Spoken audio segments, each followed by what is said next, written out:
Well, well, well. Kenton! Kenton, it's that time again! It is THORSDAY live stream, you guys. Gonna give a few seconds, little filibuster, so we know that this is recording. I think it's recording now. Kenton, what do you say? I think it's recording. I think it's recording. Oh I my think it's definitely God, you recording. guys. Whether it's live streaming yet might take a minute. Yeah, I think we can start the show, though. What do you say, Kenton? I think so. Give it. Oh my God, you guys, we got a good one today. Let's get this introduction out of the way. You guys know what's going on. I know what's going on. Let's tell everybody else.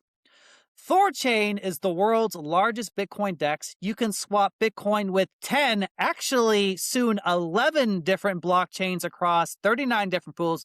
40 plus now, hello, without using bridges or wrap tokens. Check it out at swap.thorchain.org. swap.thorchain.org. Anyone in the world can use THORChain. There is no account to open, there's no KYC required, and THORChain has two tokens, Rune and TCY.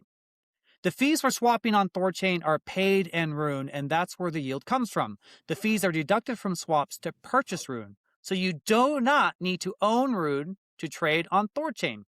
10% of protocol's revenue goes to TCY token holders. You need to stake the TCY tokens in order to collect this yield. We're going to be having a video releasing just on that. Coke and I just recorded, guys, so keep an eye out for that on our YouTube channel. There are zero inflationary block rewards. Therefore, the yield is real money paid by real users. Rune is also deflationary as 5% of the revenue is converted into Rune and burn. THORChain is turning into a full layer 1 with the ability to create smart contracts on it similar to Ethereum. The community calls this app layer Rujira, and it's being developed actively. If you'd like to become a node operator and need some help, reach out to @RuneTard on X. He can help you get set up and find node providers. Also, if you go to runebond.com, you can list your node there and we get you some BPs that way as well. If you are a Go developer and would like to work on THORChain, please reach out to Chad Barraford on X. You guys, shout out. Please follow THORChain on Facebook and Instagram, TikTok, everywhere else. On TikTok specifically, we need 1,000 followers to live stream on those platforms. So let's get it done. And always remember, guys, this podcast is for informational, educational purposes only. It does not constitute financial, investment, or legal advice. And with that out of the way, you guys, my name is Denny. I go by Patriot Sounds Online. Our man Chad has just entered the room, you guys. We have got this introduction going out of the way. You guys, Solana, it is happening. It's happening. It's real. I'm so fired up, you guys. This is an unbelievable moment. But before we get into that, I'm going to kick it to my main man, Kenton, so he can give us an update if applicable. How's it going, Kenton? I'm good, man. As always, not as good as you, but I'm hanging in there. Drugs. Lots of drugs. Yeah. I don't really have. I don't have much to kind of update you guys on. Just slaving away behind the scenes, kind of going back and forth on things. Just trying to finish. It's like kind of like the final. It's like we're putting the finishing touches on the website, and I was just going. It's like the last push is the hardest kind of type thing. Like we're like 90% done with the last 10%. It seems to be taking the longest. So we're getting there. I had a pretty interesting chat today with a neobank. So like for Berserk marketing for the entity, I need bank accounts, right? So I've been dealing with that, and I got an account with Dakota Bank, and they're migrating to like a new platform. So they were using Bridge, and Bridge is like they provide infrastructure for all these neobanks and fintechs and whatever, right? To handle stable coins and do payments, all kind of stuff. And Dakota Bank basically built out their own infra, so they can cut out Bridge and use their own. And then the big picture is maybe one day they do white label that and offer that to others and compete with Bridge. And Dakota, they they're working on getting their own banking charter license and stuff. Like they're really, you got their own stable coin. That's how their bank works. You got to use their stable coin. Um, but no fees to do wire transfers, no fees to do ACH. You can do international wire transfers. Like it's pretty good setup actually. Anyway, we're chatting while he's migrating my accounts over, and I'm like, guys, like they want to be able to offer, they want to grow, right, and offer this product to everybody. I'm like, well, you offer stable coins. What about Bitcoin? What about ETH? What about other layer ones? You can swap these stable coins into crypto, right? And like, well, we are actually talking about that. It is something we want to look into because Bridge is not interested in doing it. And, we want to stick out. We want to do something different, right? Offer, have a competitive advantage. So I pitched him on THORChain, and he's like, "Yeah, definitely. Let's talk in the next few months. When we're ready to start thinking about that, talking about it." And so like this is the whole, going back to THORChain being infrastructure, right? This is what it's for, is for platforms like Dakota to integrate. So this is what I'm hoping on. Like, kind of want to get when we get the website done, the swap interface done, the dashboard for the API, like kind of get like these basic things done that we can really sell THORChain, that I can do what I can to start meeting these people, right? Especially in Cayman, because like the crypto community here is pretty small and it's pretty easy to network. And if I don't know someone, I'm 1 degree of separation from knowing them. And all the foundations, everyone's getting set up here, all this kind of stuff. So if I can start weaseling my way into these different crypto projects and being like, hey guys, integrate THORChain. This is how it benefits you. So yeah, I'm hoping I can kind of do what I can to do that, to help push the THORChain infrastructure side of things, the B2B side. So anyway, it would be pretty cool. This Dakota Bank, they seem pretty open and receptive. I mean, we'll see if it goes anywhere, but that's the best you can ask, is have the conversation, right? And then if we do talk and they do seriously look into it, whatever they come back to us with, we can, okay, we take this to heart. Can we improve? Can we change things? What can we do to win your business, basically? So, so anyway, just, that was a great conversation today. This is kind of on my mind, you guys, for like medium term goals, to be doing like BD like this. And what I can to kind of help with that. So, that's all I got for now. Very cool, man. Very cool. Well, thank you for your efforts. And, I see Kenton a little behind the scenes, you guys. He's working really, really hard. So remember, anyone can do that. If you know any businesses or partners, you can always be a side BD person for THORChain. It is open and permissionless, guys, as you know. We're all Yeah. working together here. It's all the same thing, right? That's what I'm trying to do, trying to make this easy for you guys to sell, right? We get hundreds of you, thousands of you selling THORChain. We can't lose, right?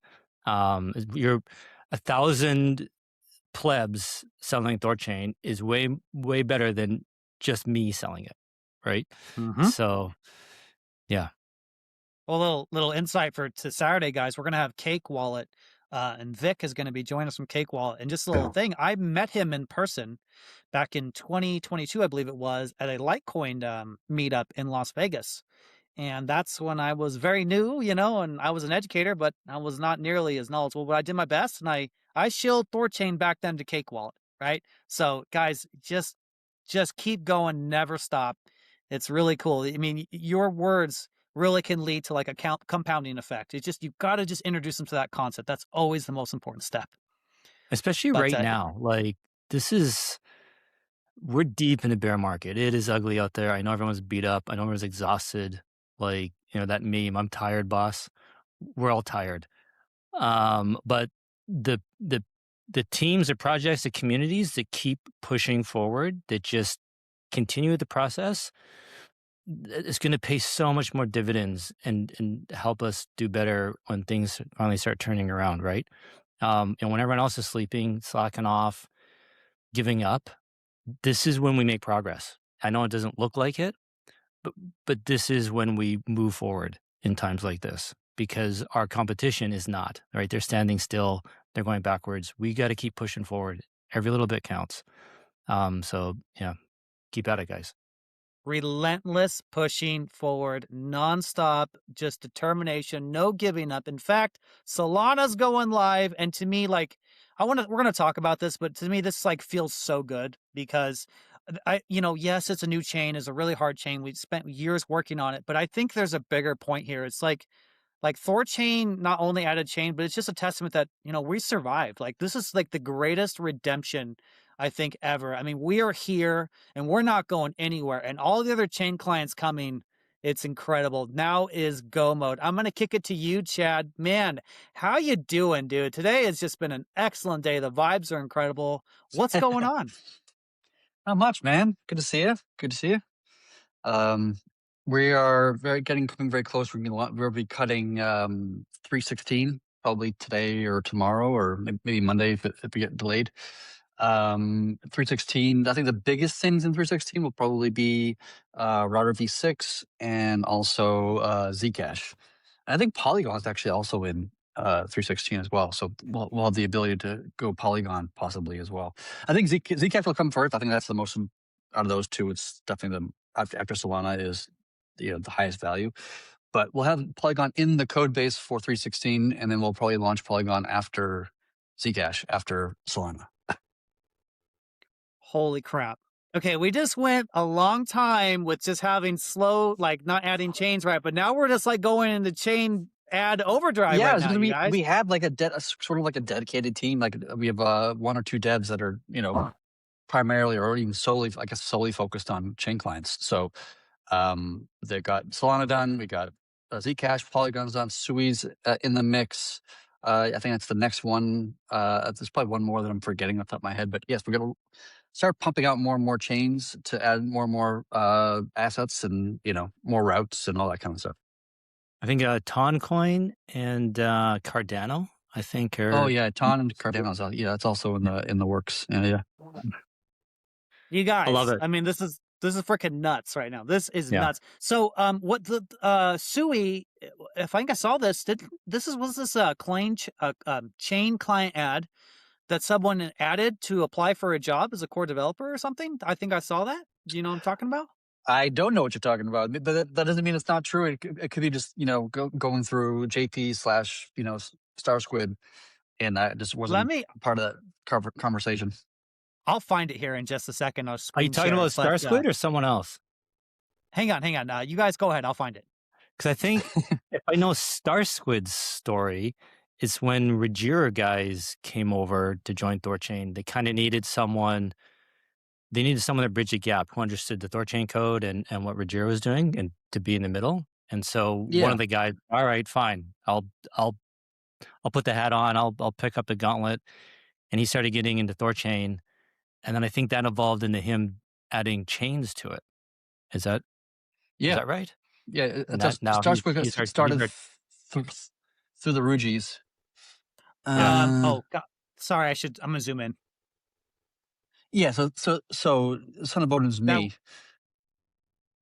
And THORChain admin is JP. So. Gotcha. Okay, so I misremembered the name of the chain. Sorry about that, but yeah. I thought that was pretty cool. If there's interest in, I mean, submitting a chain client, that's a bit of a flex, I'll say. So hopefully it's good, but really cool, man. There's the guy on Twitter.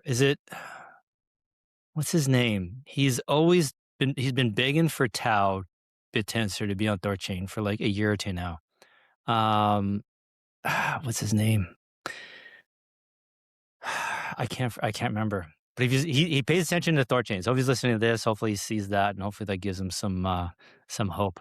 But his argument is that it doesn't exist on any other centralized exchanges or any other DEXs, and these are the kind of tokens we should be prioritizing to add another venue, right? Another avenue for people to trade them.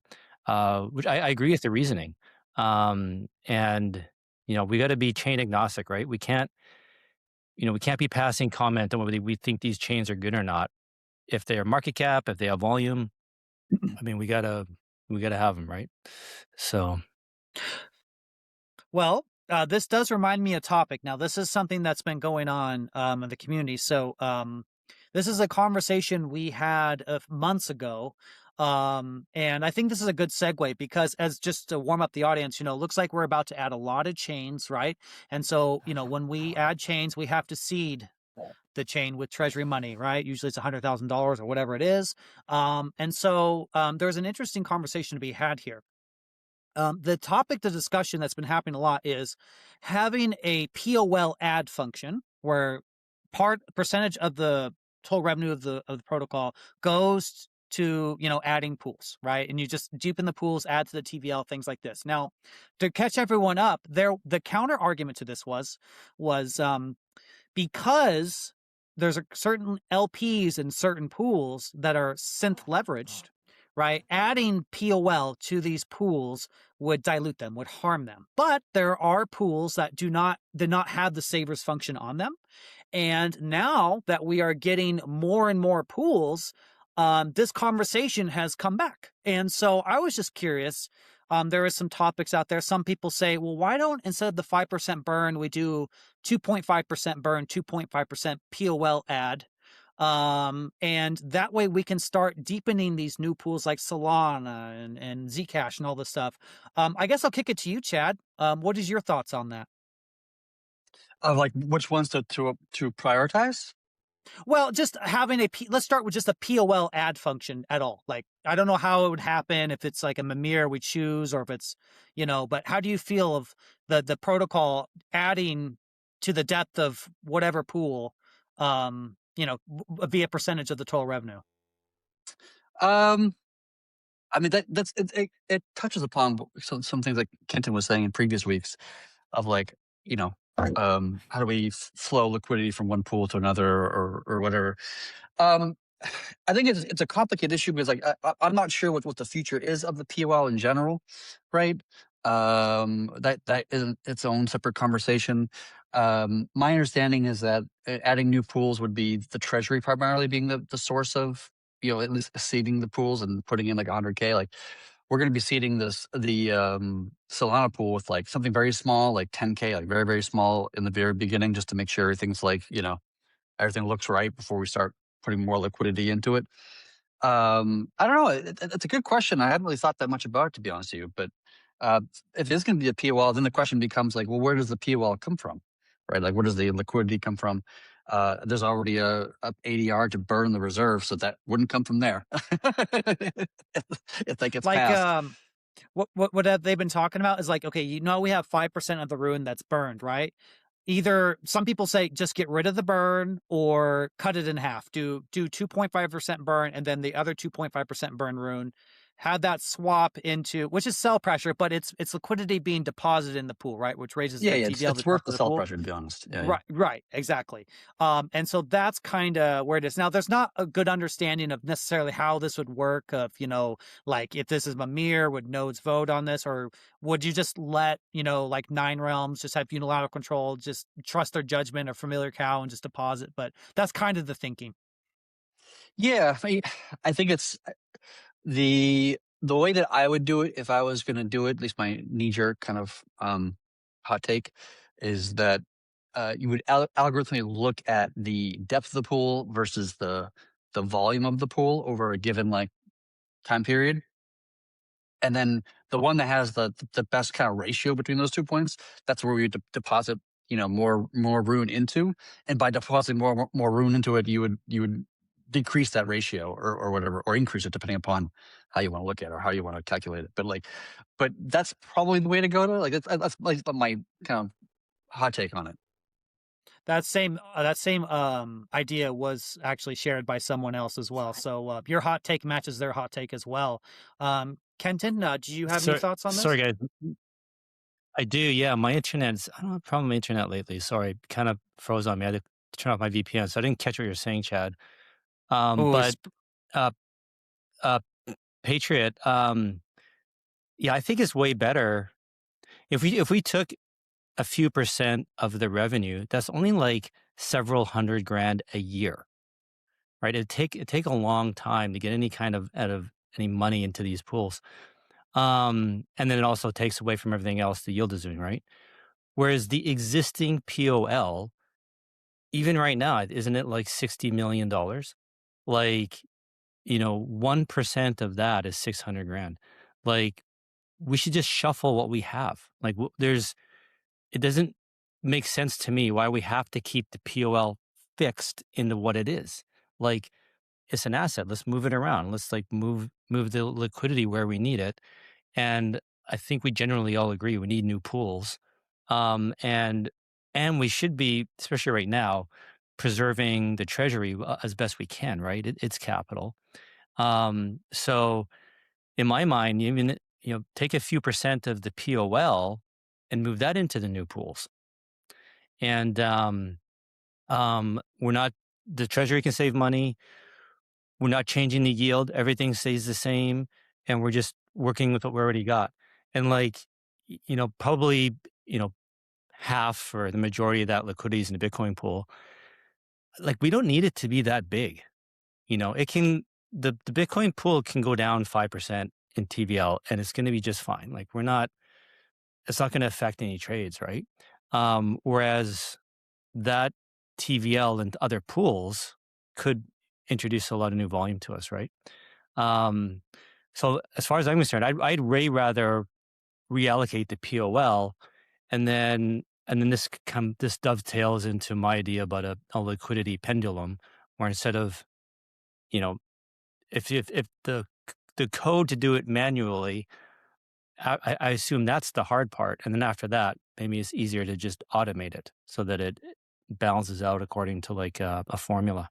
Um, and then all we need is maybe we need to start to pull somehow. So maybe the treasury starts to pull with a nominal amount, and then the liquidity pendulum kicks in, sees a small pool, and then fills it up.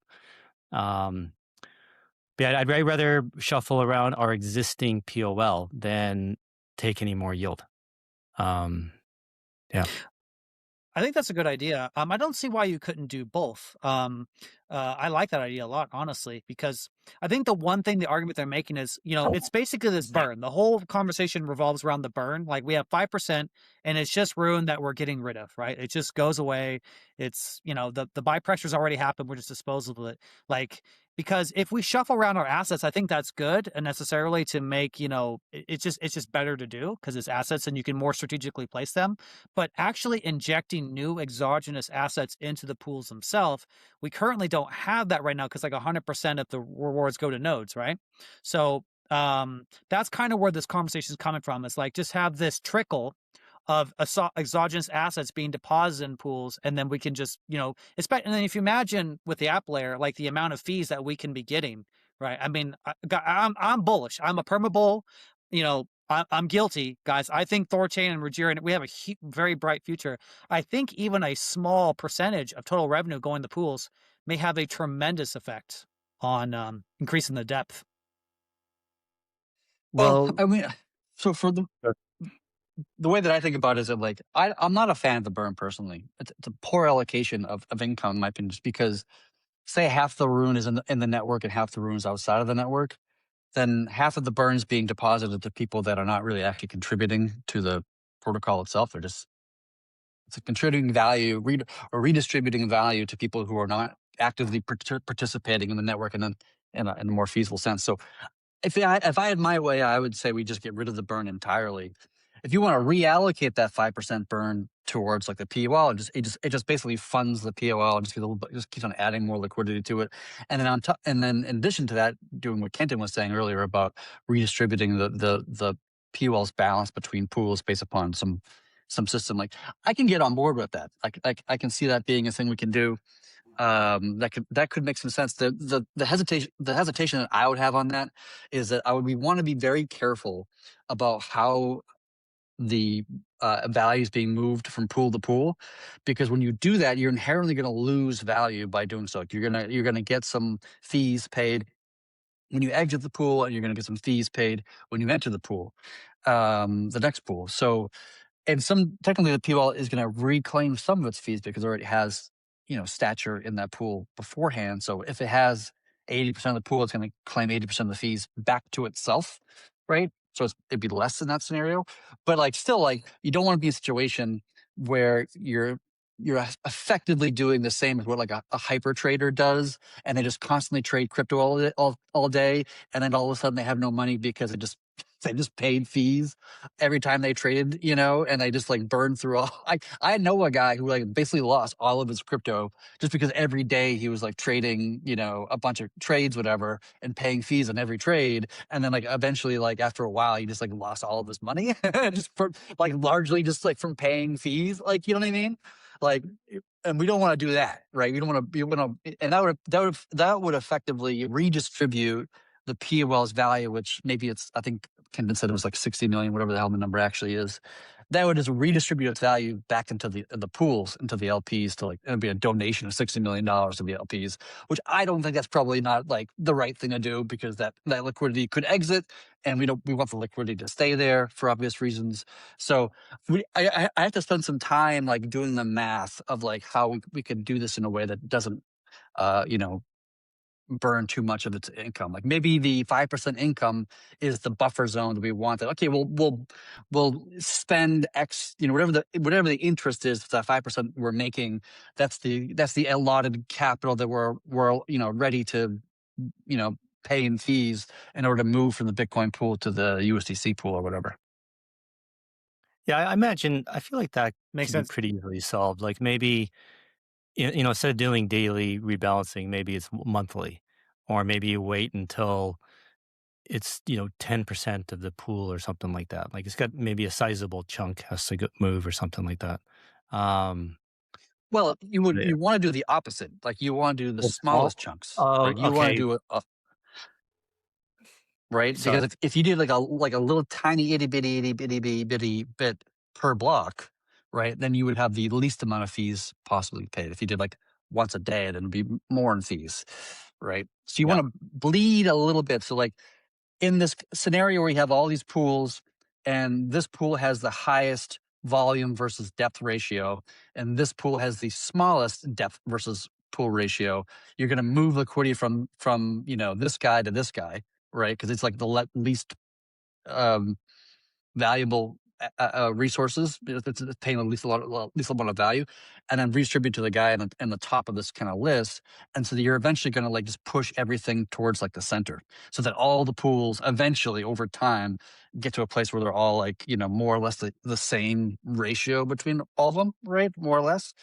But you don't want to do that like if there's a little bit difference between those two pools. Like if there's a huge change between the two places, like you probably don't want to do anything that's not worth the fees. If there is a huge change between the 2 points, then you want to pay the fees to get them to be closer. But if they're already like really close as is, and they're just like barely changed from each other, then like maybe at that point, don't do anything. It's yeah, close enough. We don't need to spend money just constantly moving assets around pools all the like live long day, and constantly losing money that way. yeah. But if we had a percentage of the revenue going to POL, like, I mean, I understand the idea of doing that to kind of kickstart things, get these pools seeded and get some initial liquidity. But let's say things are going well, and that ends up becoming a lot of money. Like, does the protocol start crowding out the free market? And we're just arbitrarily adding liquidity to these pools when they don't really need them, and then whatever uh, free market players are in the pools are actually crowding them out and taking away their yield. I Um, mean, that would be like if I had things my way, I would rather it being the entire network being protocol owned liquidity and having zero like LPs, like regular human LPs. Like I'd rather that scenario because it's a much more stable scenario from the protocol's perspective, right? they're not going to withdraw. Like we know that liquidity's they're not going to withdraw. They're not going anywhere. It gives you more assurances that there's always going to be strong amount of liquidity, no matter what. Pretty much, obviously, like you know, hack scenario will be different, of course. But generally speaking, I'd rather like that situation be the case. I get that. That makes sense. Yeah. Yeah, Yeah, that's what I was going to say. It's like I touched on a great comment. Like, do we transition to a system where it's the yield goes to node operators besides the small siphon into adding to the POL? Because the treasury is a finite resource, right? And all rewards, not all rewards, but you know what I mean. The node operators, there's no going to the pools right now. So that's kind of like the thinking is, we can have a mechanism where we can maybe like, as we keep adding chains, the treasuries only get smaller and smaller. We could increase the depth of these pools over time, right? Yeah. In a way that's sustainable, and is a better use of the burn, right? It's like not tacking on, taking away revenue, just transitioning the burn in some way. That was the main issue. Like, is this burn, like Chad says, I kind of agree with Chad too. Like the burn, it's memeable, it's sort of interesting, but if we can get TVL locked into the protocol, that goes a much longer way to actually increasing, I think, the value of Rune over the longer term. I agree. And increasing the value of Rune is better because we're going to be going to a decentralized, like our security model is transitioning to decentralization, right? So the more valuable the Rune in the node operators bond, the more likely they're going to behave. Right? Yeah. I agree with the burn. Like that money would be way better served seeding new pools. 100%. Like in my mind, we only do the burn. In theory, we should only do it when there's absolutely nothing else to do. Like the pools are big enough. We got all the pools we're going to do. Nodes are getting enough yield. All right, fine. Then we start ramping up a burn. For now, we could definitely use the capital for other things for sure. But I don't know, like when I put forward the marketing fund ADR, the nodes and BPs are pretty married to the burn. They're pretty.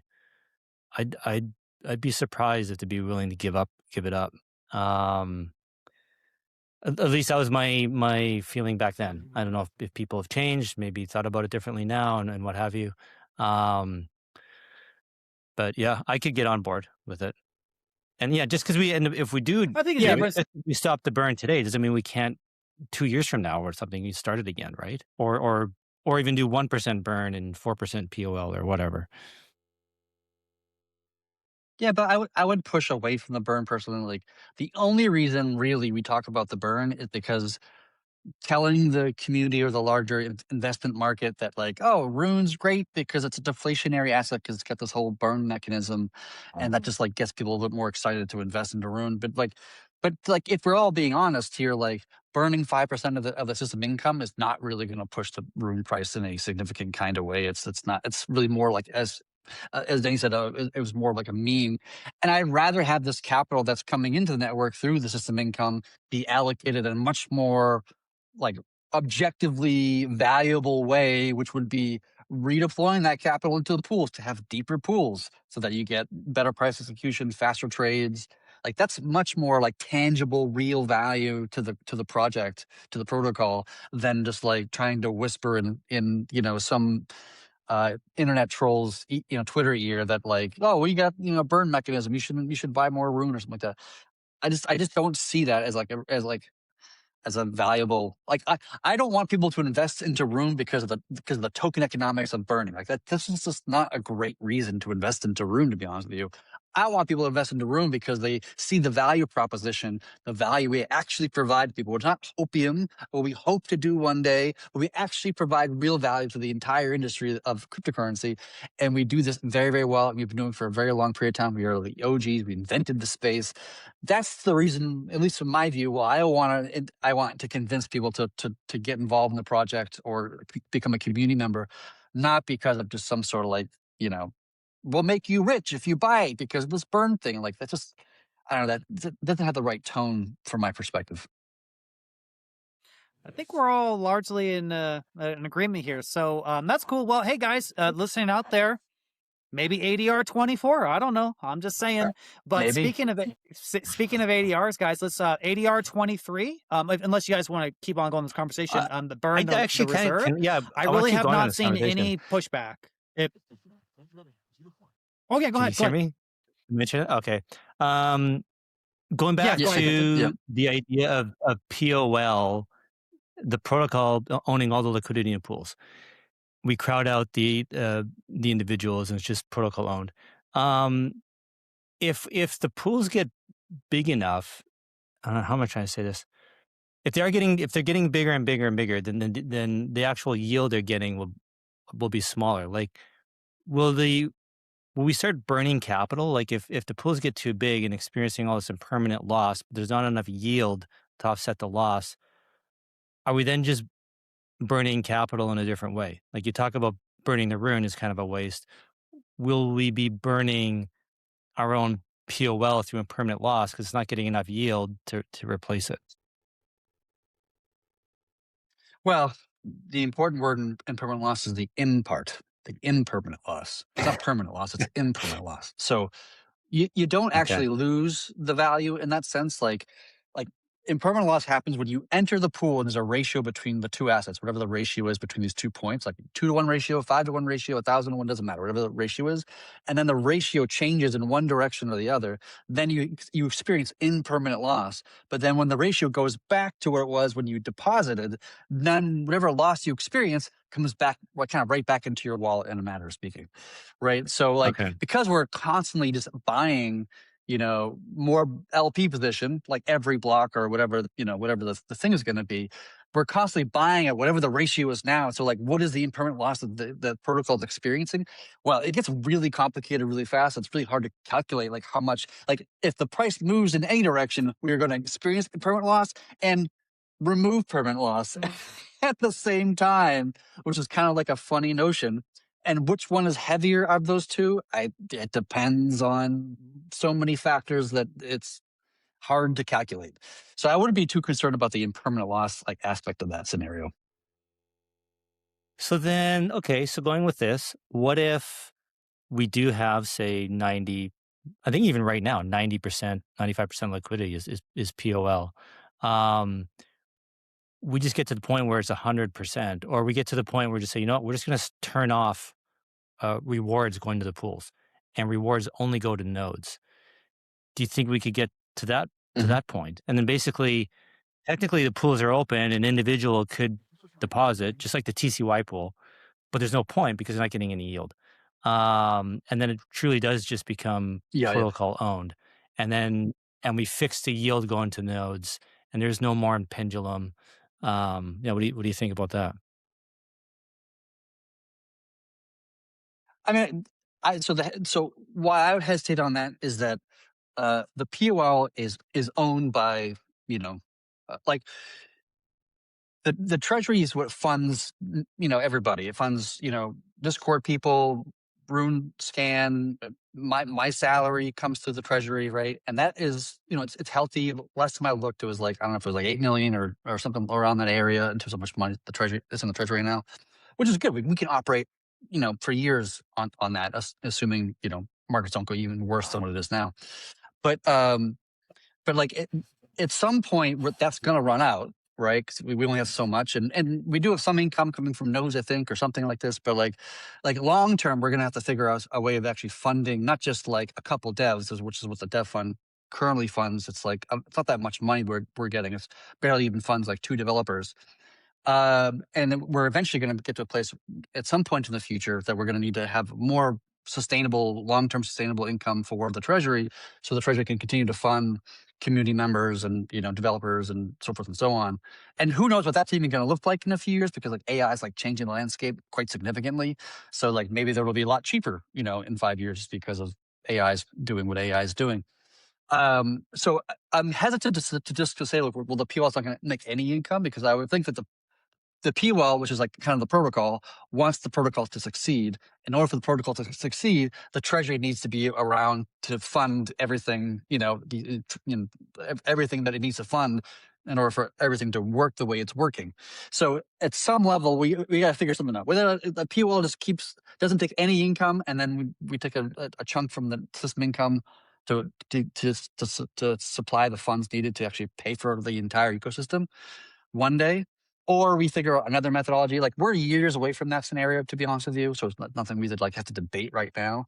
But in some point in the future, in a few years, I suspect we're probably going to want to have a community conversation about what is the long-term funding of the entire ecosystem, not just a couple devs, but the entire ecosystem that we have around this.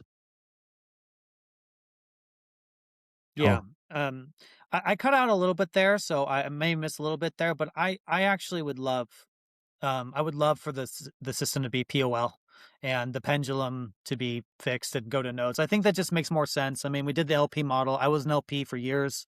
I think at this point it just makes sense, and I think it's more secure, like Chad said. You remove that Yeah. human element, and shout out to the LPs. I mean, they survived like during the hacks of 2021. I don't even think PLL was a thing back then. I might be wrong about that, but they stayed in there, and so it's a testament to them. But I just think it's better. I think it makes sense. It's cleaner, and if people want to get ruined, they got to buy it and bond it, right? So Yeah. Yep. makes sense to me. That might help bring back the Cool. liquidity black hole.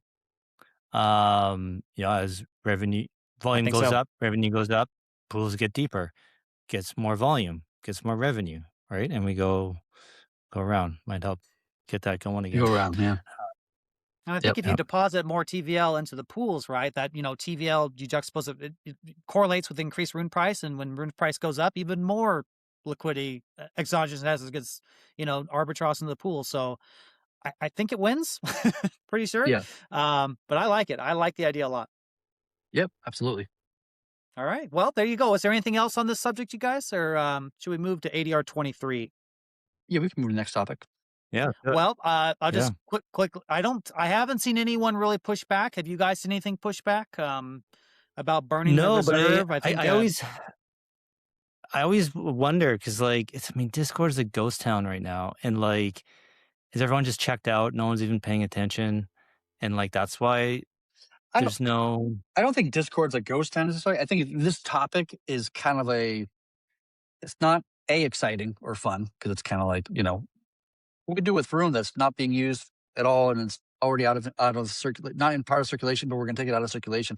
It's kind of like a very nuanced, small. That's not so exciting. I think that's why people aren't responding as much.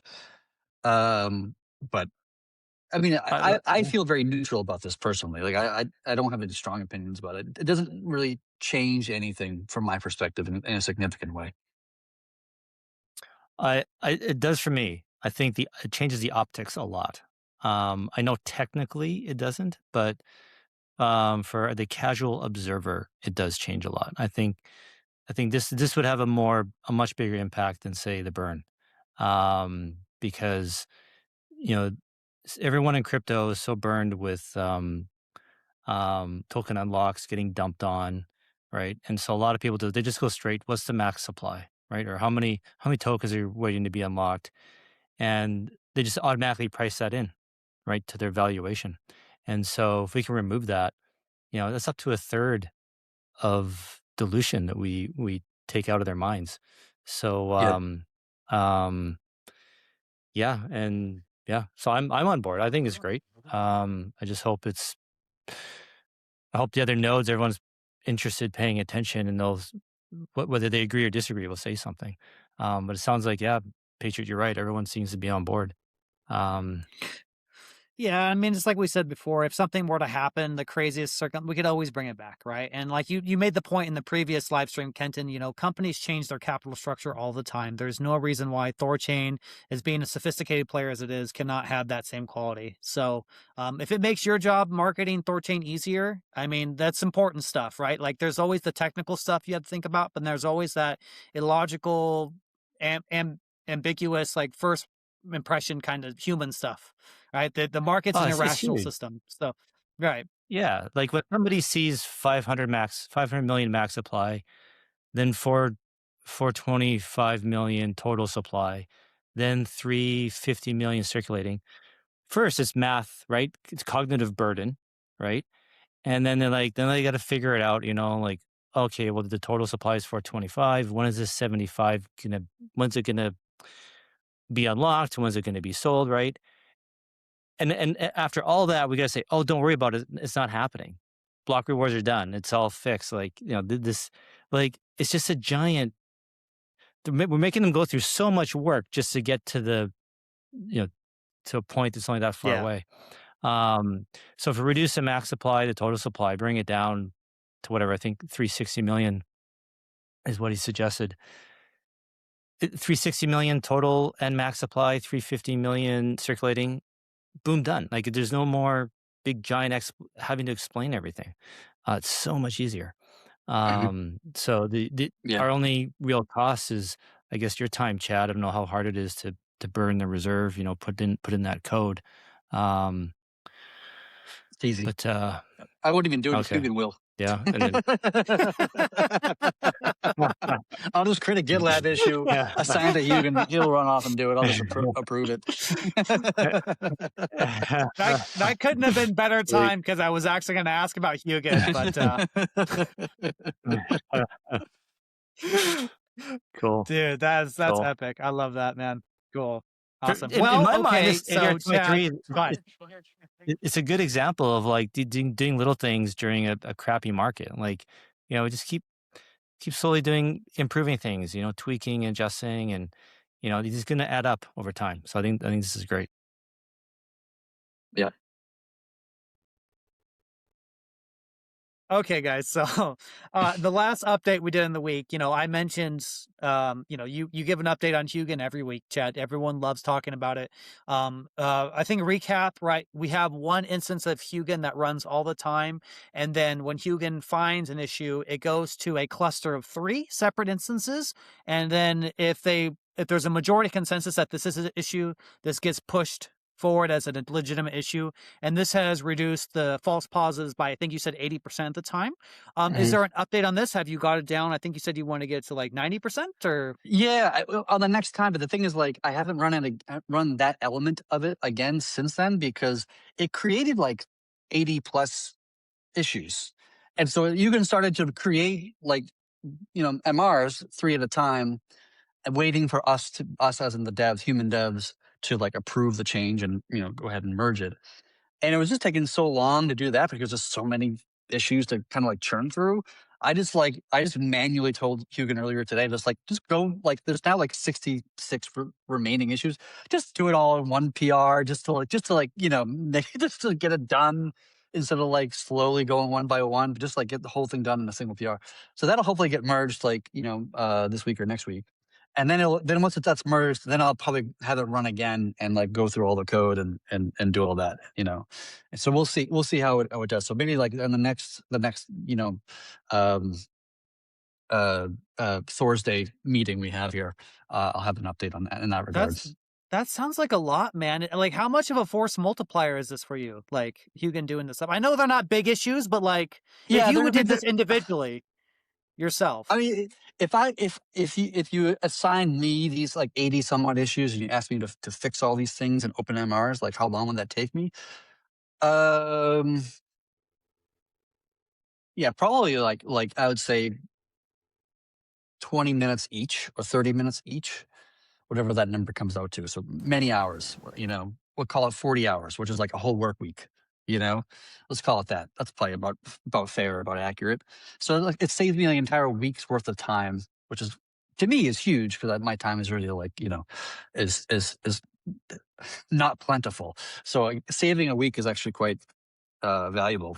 It's actually gotten a lot better because now made this change to Huugin where if I have an MR that I create, like a code change that I create, I can assign Huugin as like a co-author, so to speak, and Huugin will just like maintain the PR for me. So like as testing fails, it'll automatically fix those tests for me. If it needs to be rebased from the master branch, it'll do that autonomously for me. If Ursa comments on the PR and says, "Hey, I don't like this, change it more like that," Huugin will make the change for me.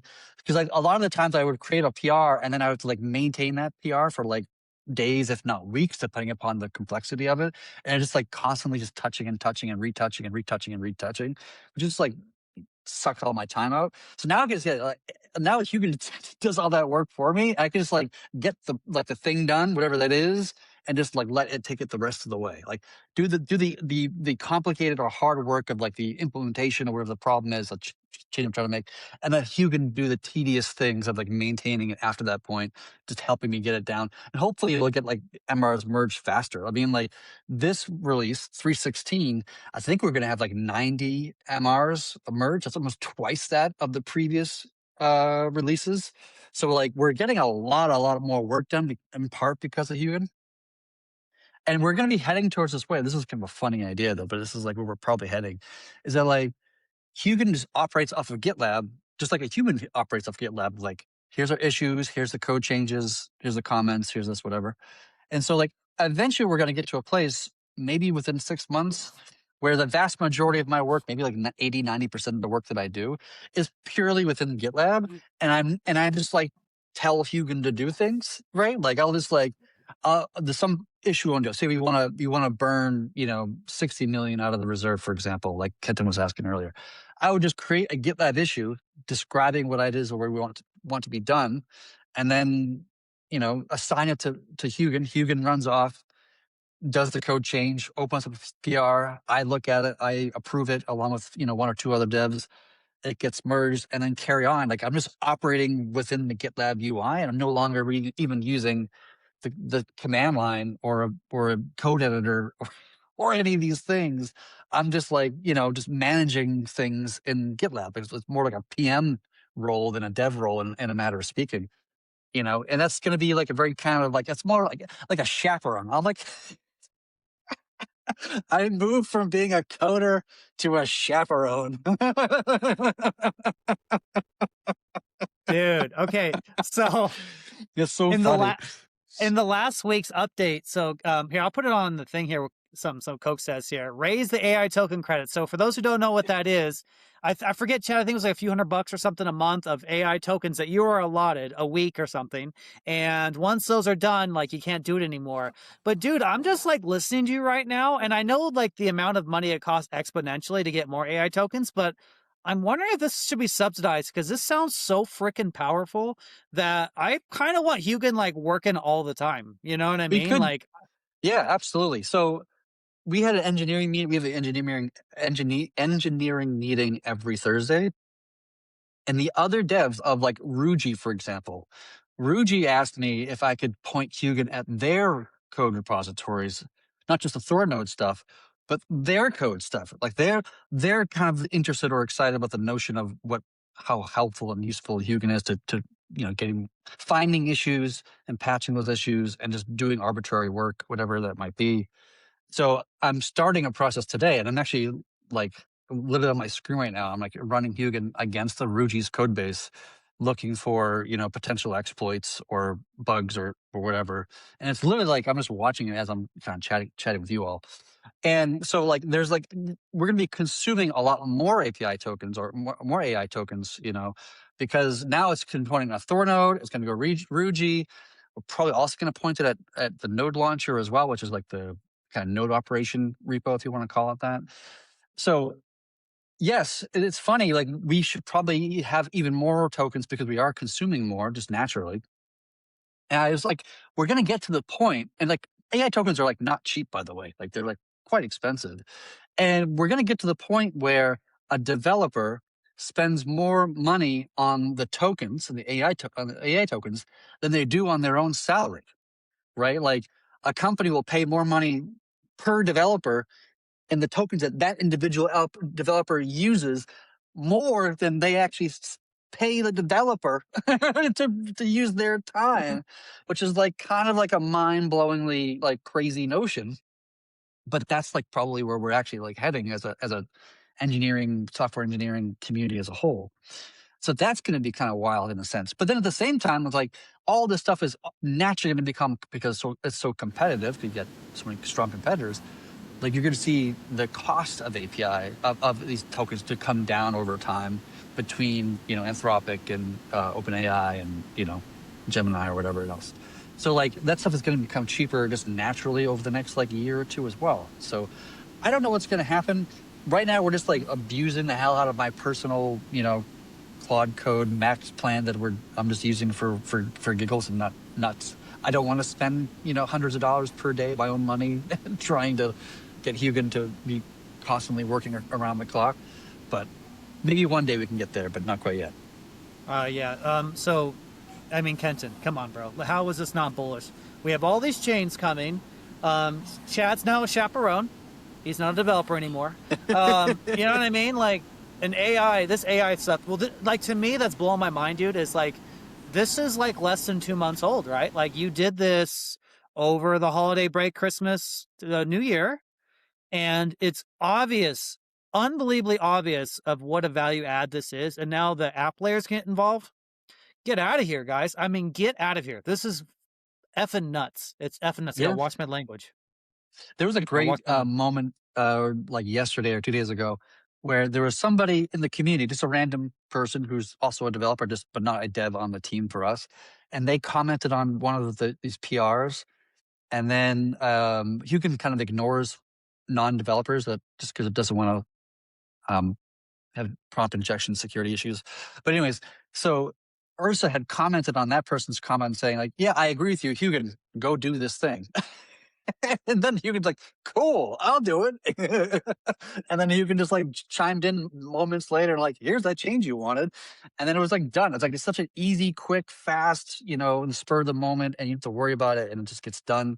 And you can carry on to the next thing on your task. Like to get rid of especially the tedious stuff as a developer and just focus on the bigger picture kind of stuff is actually super valuable. Yeah, that's it. I You think that's found right it. here. You found Yeah. it. That's it. That's it. Yeah, 15 hours ago. Yeah. How freaking cool, you guys. This dude just comes in like, hey, this is wrong. Ursa's like, yeah, he's right. Hugin's like, good counsel. Another bug Another bug slain. slain. Hell, Yeah, I can't dude. wait. Oh man. I love Okay, the snarkiness of Huugin. yeah, that's pretty funny, man. Yeah, that's good entertainment there. That's incredible. I did not know that this guy was not someone that Huugin was even paying attention to. And wow. Wow. That's terrific, guys. Yeah. Yeah, What can I say? That's such a power, that's such a force multiplier. That's credible. That's yeah, incredible. it's huge. I think, Chad, honestly, I think the Treasury, I know it's outside node governance, but man, they really just need to give you all the money you want for AI tokens because it is so incredibly powerful. It's incredibly Yeah, powerful. I mean, we basically like almost doubled the development throughput because we have like probably like twice the amount of PRs this release. We've really increased the velocity of how we move as a team, and that's going to it's definitely going to even get even faster, kind of going into the future for sure. what is the value add of doubling your speed? You can't quantify that because you're going double the speed. You're staying ahead of the curve. You're beating the market. You're beating competition. You're making a hardened protocol. I think this is really invaluable. The more I think about it, like, yeah, Yeah, like it's huge. Like it's going to change. Like at it's some changing point, everything. yeah, it's going to change everything. I'm like in the process of trying to hire, to add more developers to the team now. But it's like causing me to ask the question of like, what does it mean to be a developer on this project going forward? Right. Like, and it's a really hard question to answer because like, I don't know where AI is going to be moving in the next 6 months or 6 years. So it's like, I don't really know the answer to that question, to be honest. But like, do I need a developer? Kind of not really, because Hugin's like able to do the vast majority of the developer, especially the easier stuff. Right. So what you need is somebody who can review code. Like that's really what a lot of it is. It's just like code reviews is like manual human code reviews is probably going to be 80% of the work that any developer does, on this project is probably just mostly that at that point. Well, I really don't know what to say. I mean, if you guys don't understand the power of those words, I don't know what to tell you. That is just unbelievably mind-blowing stuff. That is such a force multiplier. Ken, did you have anything you want to add to that? Because I did have a question from the I want a audience. question. I have a question too. Does Huugin stay on top of like Bitcoin, Ethereum, Solana, these other blockchains when they do an update, a patch, or they have some security uh, uh, bug that needs to be fixed? Is it watching all those things in real time so that it can then check THORChain to make sure everything's good with us? So it doesn't, but we were just talking about this in the engineering meeting earlier too. Like Ursa and I were just chatting about this. Of like setting up Huugin so that it automatically watches for new like releases of Bitcoin Core or whatever the chain daemon is called, so that whenever there's a new chain that comes out, Huugin would notice it. Huugin would create a new PR and the node launcher, and then put it out there so that nodes can just do git pull and get the latest, build of whatever all the daemons are, and get the patches and move forward without humans are still going to be involved just to audit and make sure it's safe. Like we can't just automatically pull in random code. Like that's like from a security perspective, that's a really bad move. So can't do that necessarily, but just to have it automatically just find new versions of Bitcoin Core or whatever, and then release and then open up a merge request to pull in that change, and then we just have to review and merge. Yes, but that is like one of the long-term goals is to get to that place. Cool. We need to give this guy all the AA tokens he needs. I mean, you just imagine, guys, Chad's asleep. He has to sleep. He's human. He's dreaming about chasing some good-looking women on a beach in like Miami or something. And then some crazy thing gets pushed. And then when he wakes up, Huugin's already identified the problem and pushed the fix, and he just has to approve it and review the code. Yeah. That is such a huge value add. That's such a force multiplier. It's like incalculable how powerful that is. You don't even conceptually know what happened, and Huugin's already diagnosed it. Got the remedy. He just needs permission. Yep. Boom. I haven't even started working on monitoring mainnet and just constantly looking at mainnet for issues, bugs, whatever, and then automatically troubleshoot, create a GitLab issue, troubleshoot, figure out the problem is, open a PR, all that stuff. Like that has to be done at some point too. But I haven't even started working on that yet. Like I'm still, like you said, I started working this over Christmas break, so it's been like a month and a half basically. And I still have a lot more to work on. And I'm working on Huugin as like a side project. This is not my main kind of thing. It's just what I do on the side to help me move faster. Well, this is what we have Hypernative for, right? To be watching mainnet like that. And shouldn't they be developing their own AI system to for their clients? Yeah. Okay. Yeah, they probably should if they're not already. I'm still going to build what I want to, how I want to build it, just because A, it's fun, and B, it's still useful and valuable. And there's no problem with two different systems monitoring the mainnet and then covering each other if one misses something and the other one picks it up. Totally. Yeah, absolutely. Right on. Cool. Yep. What was your audience question? Well, I do have a question, guys. If So the honest question is, I can't put it up on screen, but you did mention, Chad, that you guys do have engineering calls. You talk with the Rajira app layer people, Hans, all them. So the question is about chain client, like nodes being able to specify chain client ads. There was some talk, I think maybe by Pragmatic Monkey, that, if there is certain nodes that do choose not to support certain chains, or maybe, this may have issues on the app layer side relative to the amount of people who choose not to support chains with secured assets. Do you guys talk about that at all? Do you have any thoughts about that issue regarding chain client specifically and the app layer itself? That's kind of the question. Yeah, we haven't had that conversation yet. I probably should at some point.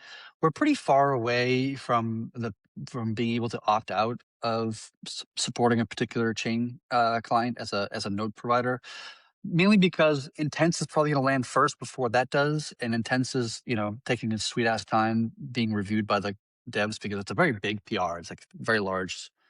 And so it takes a long time, and devs have a lot of other things they're working on too, of course. So we probably won't get there anytime soon, to be honest. But when we do get to that point, we start planning that in more detail, then yes, app layer is going to have to be part of that conversation to figure out, well, what do we do, with the app layer assets? If we're going to shut down, this chain or whatever, because it's lost too many validators validating it, then what happens to those assets? So most likely, I presume that we're going to shut down. Let's just say there's a minimum of 5 nodes, whatever the number is going to actually be. But let's say it's 5 nodes and have to validate something for it to continue to exist. And then what should happen is maybe the app layer is 7 nodes or 9 nodes or something like this. That they don't start having the app layer until they get to 9, right? And then if they drop below 9, then they start to unwind whatever the app layer is and start just doing their own version of a Ragnarok, whatever that is. That's my my first kind of knee-jerk guess or my kind of hot take on it. But I have to have a more in-depth conversation with that team to figure what makes the most sense. Yeah, because that sounds like normal. I mean, if we're going to go into super chain ad mode, like 3 or 4 years from now, who knows what those chains will be left, right? I mean, it seems like the THORChain and the app layer being able to shed chains is actually a healthy behavior that we should, that should be the focus of making pretty solid how that works. Also, I'm sure you Sure. guys will figure that out. But yeah, I mean, Yeah. shedding chains, I don't think should be necessarily thought of as a bad thing. I think it's an inevitability, particularly when we get more and more and more chains. Inevitably, we're just going to Yeah. have more As you things go happen. further down like the long tail of chains, you're more and more likely to have a chain that dies, right? Like we've seen lots of chains die in the last 12 months, right? Like how many chains have we seen just kind of like, die out one form or another? And so the longer, you're right, the more chains we add, the more likely we are to get a chain that actually does die, while it's on our network and we have to unwind it, whatever that is. We've only done that once right now. Like I think Terra is the only example where we actually had to shut down a chain that we supported. Binance Beacon Chain, Oh yeah, Bet2. Binance Beacon Chains. That's right. Another one. Yeah, we've done two so far, and they're pretty like manual. Like it takes a lot of engineering effort from myself or the devs to do that process. And obviously, we're gonna have to make that more automated and streamlined if we're gonna start removing more and more chains into the future. Yeah, makes sense to me. Kenton, did you have anything? No. No? Okay, cool. So all right, Chad. So we've talked about Huugin, we've talked about ADR 23. Is there something else that you have been working on? Any other thoughts that you want to share with the community while we have you here? I don't think I have too many questions. I'm gonna take a quick peek. Um, Trying to think. I had something in mind earlier this morning, and now I'm forgetting what that was, and that's really annoying. I have two topics to bring up if you guys if Go ahead. Go for it, Kenton. so I'm moving up in the world. I'm getting trolled by Tay now.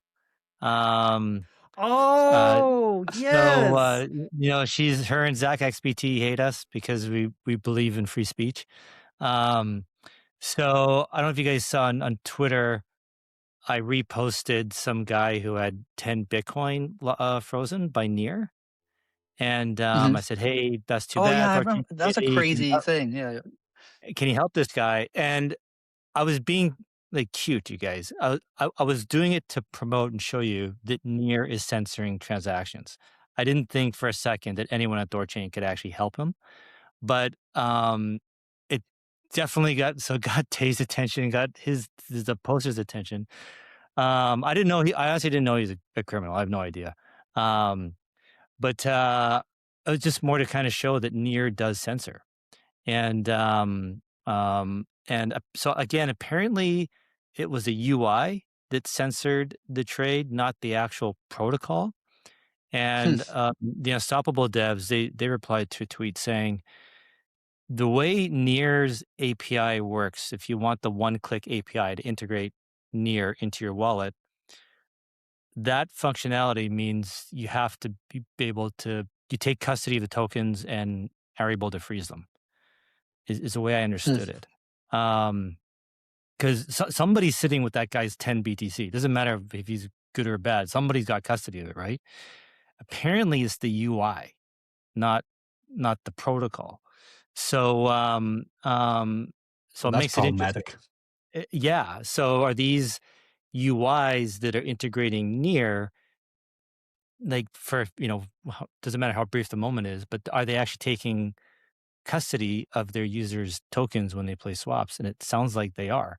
Um so that just kind of unravels the whole use case for Near, right? It does, so everyone who's all worried about them and we have to compete and this and that, well, we are competing by not censoring, right? By not taking custody. The UIs don't take custody of the tokens, right? We don't censor transactions. So I can't imagine, if my understanding of the way it works is correct, I can't imagine it going well for them in the long run. Well, then Um, the question becomes like, well, what's the difference between Near and like Coinbase, yeah, right? Like, what is the actual difference? Like, oh, they're custodying your funds. It's by a centralized entity that has the ability to rug you if they choose to rug you in one form or another. Like, what is the actual fucking difference other than like a make believe that they're decentralized? yeah, yeah, and like Yeah, I think the Like, the the fact that they're freezing funds means they are like, monitoring stuff, right? And so, like, I think with the regulations are going, like, when we're about this CARF, the crypto asset reporting framework that's coming down the pipe, and in a lot of countries, it sounds like this is happening. And anyone that's taking custody like that might be forced to do KYC, or they might start Yep. having the authorities come after them, right? So, Yeah, at bare minimum, they have to respond to like chain analysis, um, yeah, wallets that are, blocked through uh, AFAC lists and that kind of stuff. yeah. That's we're going to do that, so that's fine. You just prevent the address from interacting with you in the first place, right? But like, if you allow it to come through, you have custody, then you screen it, like, and then what? You got to hold on to it and give it to the authorities because you can't. What, are you gonna send it back? Like, um, Mm. so when you take custody, that's the problem, right? If you can just prevent interacting with the wallet in the first place and not get custody at all, I think you're okay.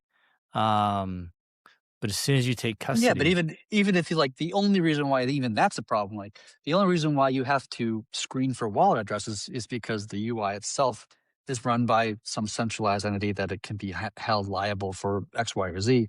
And so, like, I was chatting with somebody recently, and we were just kind of spitballing, but like we were talking about the idea of like and Ken and I haven't spoken to you this about you with you about this yet, but here we go. But like we can actually run the actual like THORChain swap interface on THORChain itself, right? Like on the actual protocol itself, rather than in some web UI kind of thing. It's like it's functionally the same, but it's not. It's hosted by the protocol rather than hosted up via like Kenton or whatever the thing is.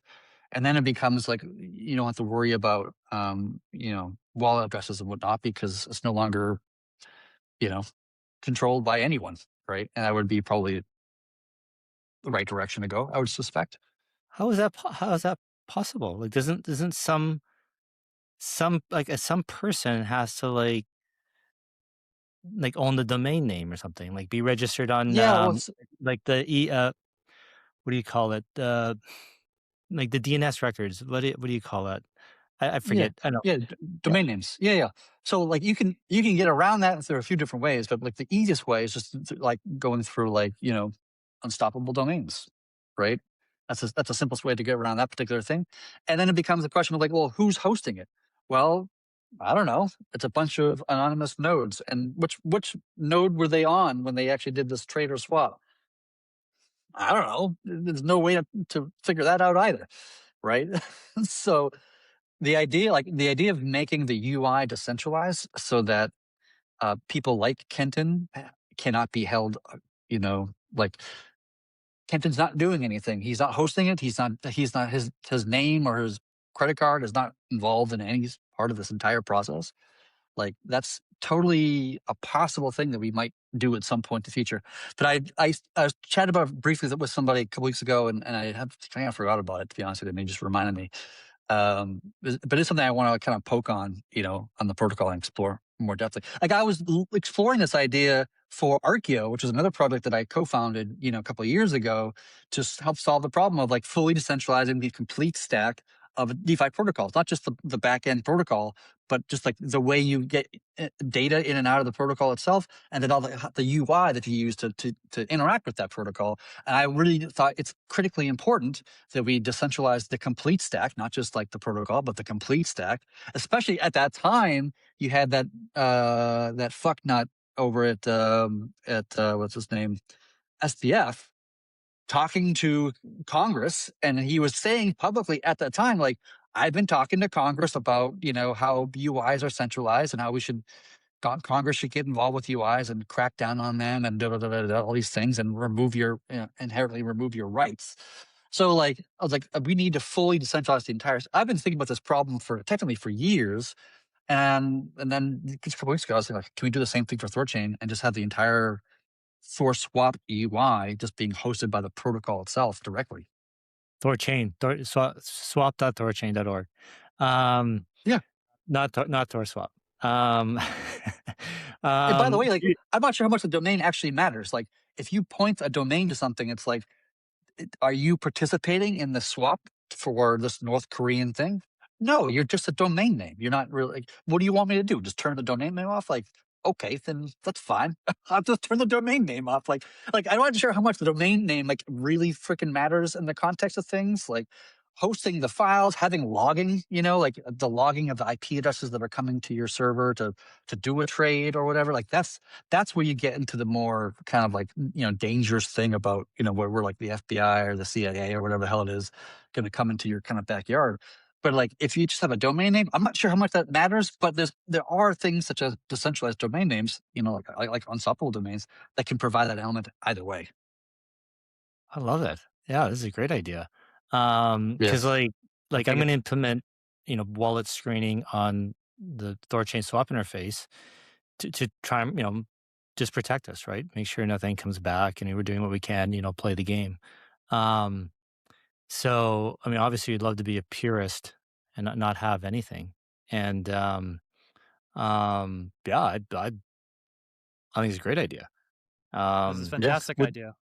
Would that, do you think, maybe bring more heat onto the nodes? Um, or to be the Maybe, same? Like, but like I mean, I don't They're think it's gonna more attack us heat. anyway.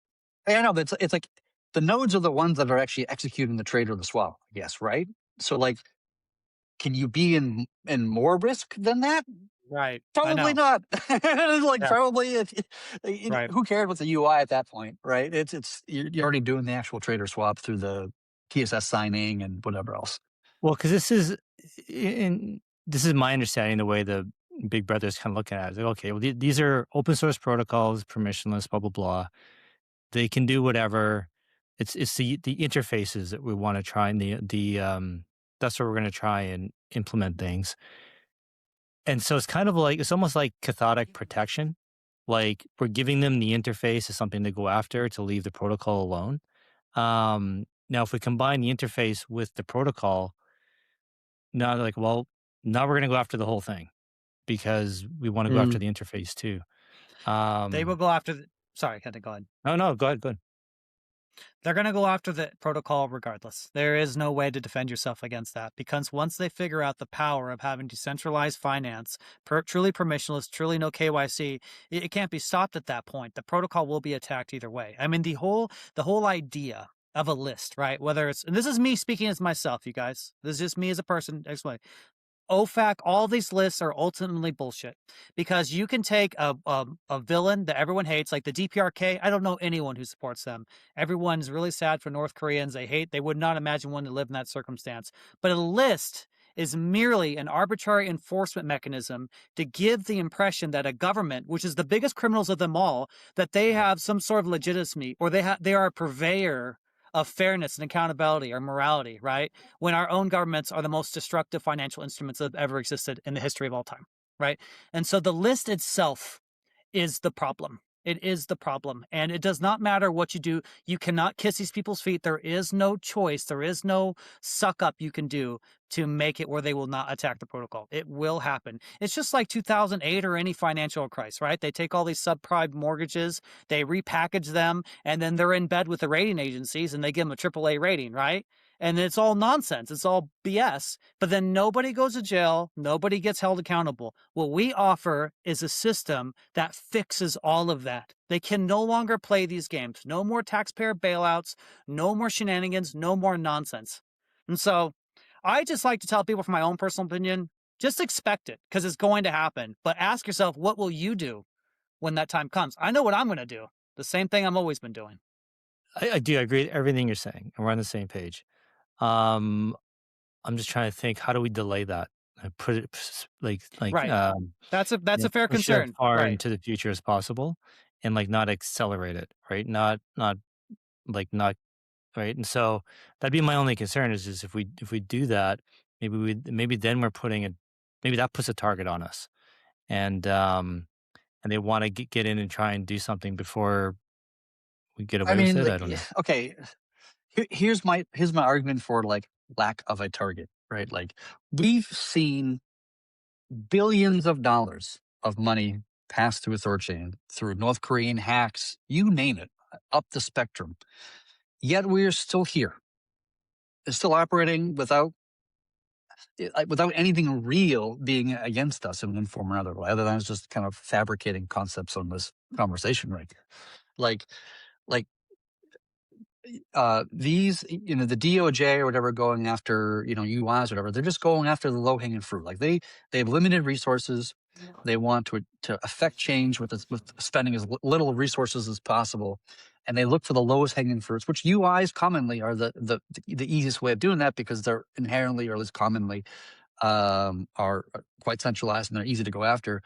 Like most DeFi protocols are easy to go after because it's all controlled by a single EOA, wallet address, or if you're lucky, a multi-sig, and devs can arbitrarily change the code to be whatever the hell they want at any arbitrary time, even without a governance vote of any kind, or whatever.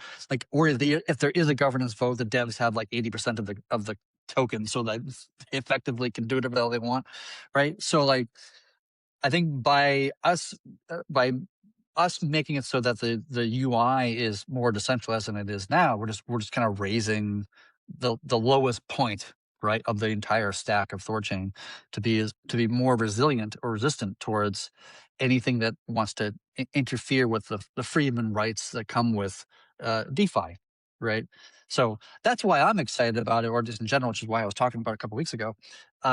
It's just because it just helps us achieve the goal we're trying to achieve, which is to be, something that operates in the best interest of humanity itself, without a single government agency, telling us, telling the protocol which things to trade with or not to trade with or whatever, based upon some arbitrary list of addresses that they say are bad people, which some of them may be bad and some of them may be good. Like I have no idea what we're even talking about. Yeah. We're talking about banning these addresses, like this arbitrary address list that like, okay, like one, like this is my grandma. This address is my grandmother's address. Like I have no idea who these people are. So like, it's just, I'm not going to just take it at face value that this agency tells me that these actors are not good. Their definition of what is good or not good is probably not the same of how I would define something to be good or not good. I'm sure we all probably agree on North Korea. That's not a good government for obvious reasons. But on other things, we might have a little bit more gray, about these things. It's hypocrisy, right? It's hypocrisy. How much was the Bybit hack? 1.5 billion. That is a lot of money. That is a lot of money. I don't like that. But last time I checked, we're about $40 trillion in debt in my own country. That's just one country. What regulation prevented that? Well, we had USAID. You have random memos going everywhere. There's no information on the memo. We just have checks going in all kinds of different places. No accountability whatsoever. I'm sure a lot of that money went to bad people. And so the biggest money laundering, the biggest facilitators of crime are our own government. It's like a public official. I've talked to like some pretty powerful people. It is an utter disaster, and I don't want to do this, but you guys have all certain files that have been released recently, and just a small percentage of them, we're talking with some really bad people, the worst of the worst. And so they have no moral authority over us. This is the correct thing to do, is to make infrastructure that's economic, decentralized. It is the best for children. It's the best for us. But really, it's the kids that have no way to defend themselves. So they are going to be the main use case of THORChain, Ruggira, Maya Protocol, or whatever else comes down the line. So, that's so how maybe I just sorry, Pitcher. Go ahead. No, go ahead, brother. So maybe I'm thinking the opposite. I should be thinking the opposite then. That we should do this sooner rather than later. The sooner we get this done, we're just staying ahead and ahead of our competition, Stay basically. ahead of the curve. And ahead of the curve. Yeah. Obviously I assume there's always growing pains whenever you do something new, right? We'll fix it, sort it out sooner. Than as these other UIs, platforms, whatever, they're getting shut down or implementing all kind of crazy controls. We're already there. We're humming along, we're ticking. We can accept people that are leaving those platforms. They can come to us. Yeah. No, and I agree with the Bybit thing. And that was, for me, that was a huge, like last February, I'm sure we were all sitting back on, okay, now what? What's going to happen? Right. And like you couldn't, it's awful what happened, but at the same time tremendous stress test for THORChain, and it passed Mhm. with flying colors. Mhm. So, um, yeah, no, dude, I'm super interested. And guys, remember too, I'm there's so some proud. people worried about having wallet screening on the swap interface, having to bend the knee type deal. Like honestly, these screenings are it's just lip service. Like they don't actually stop anything. Like unless you're the dumbest of dumb thieves, like if a thief has half a brain, it's really easy for them to get around these things. And it's just something we have to Yeah. do and to show that hey, we're playing the game, we're doing what we can, you know, like um so I've talked to all these guys, chain analysis, elliptic, what's the other one? I know I've talked to all these top firms. I'm like, well, like, how good is it? Like, how much can you actually stop? And they're like, well, we do our best, you know, and it's like it's just impossible to stop it. But meanwhile, we have Yeah. to pretend like we're trying, and it's like, so and it's really just to protect Well, the Mackenzie, individuals of the name of the site. that's, I mean, to your point, what the biggest swap in the history of decentralized finance happened just what, a month ago? It was what, 20-30 million dollars, and those funds went through swap kits with the API aggregator swap kit, and they have like they're top of the line engineers. They have the best of the best. They have the most up to date filters. They go above and beyond to make this a process that keeps out criminals. At the end of the day, it's just, I mean, you It's Yeah, hard. can't. It's Yeah, it's hard. yeah, well, then you that's know. Yeah. what they What are you sell, gonna right? do? Swapkit sells not KYC. They sell screening. They have their own internal developed methodology, right? That they think is better than Chainalysis and everyone else. That's what they sell to Ledger and Trust. That we're doing this advanced screening for you guys, and which is a great product, right? That's what the wallets want, and Swapkit's doing it. Great, that's what they want. Um, but you're right. They can't. At the end of the day, is no matter how honest they are and how good a job they're doing, it's just not possible to catch it all. Um, so anyway, so where I'm going with all this is like, if somebody's worried about us, being, going back on our ideals by introducing some kind of censorship, it's really just for show. Like at the end of the day, it's it's still going to be, the site will still be, anyone will be able to use it basically. Um, but just be much better to obviously put it on the protocol and have it truly decentralized. That'd be amazing. Um, well, I mean, Yeah. there's got to be like other people in general who are like, are there other websites that are decentralized already like this? Like, I mean, a lot of people in Not to crypto my are all knowledge, about like this is one of the design goals of the Archeo protocol that I created a couple of years ago, and it was we never got to the and I stepped away at the same time I stepped away from THORChain, so I no longer involved with it. But like we never got to phase two, which was like the UI side. Phase one was like decentralized the node infrastructure, right, to be able to read and write data on a blockchain. And then step two was or phase two was going to be building the actual like UI side, so the UI is decentralized. And I had to design. I have a whole kind of like unofficial white paper that I wrote of how to achieve this goal. The quickest, the simplest, easiest way to do it is to have it be a downloadable app rather than something on the web, because then it becomes, as soon as something becomes downloaded, you own it forever. It can never be revoked. It can never be turned off. It can never be changed underneath your feet. It can never be whatever. It's just eternally there on your laptop. Yeah, that's the cleanest and simplest way to do it, in my opinion. But then with that comes a little complexity. Like, oh, I have to go find the app. I have to go download it. I have to install it. Rather than just go to like mywebsite.com. So that was one of the design goals, was to create a platform so that anybody could deploy any website or UI that would be done, that would be executed in a completely decentralized way. So you could use things like 1inch bans Americans from using 1inch, right? Because we're part of the American economy, and they've blocked all IP addresses that American IP addresses, for example.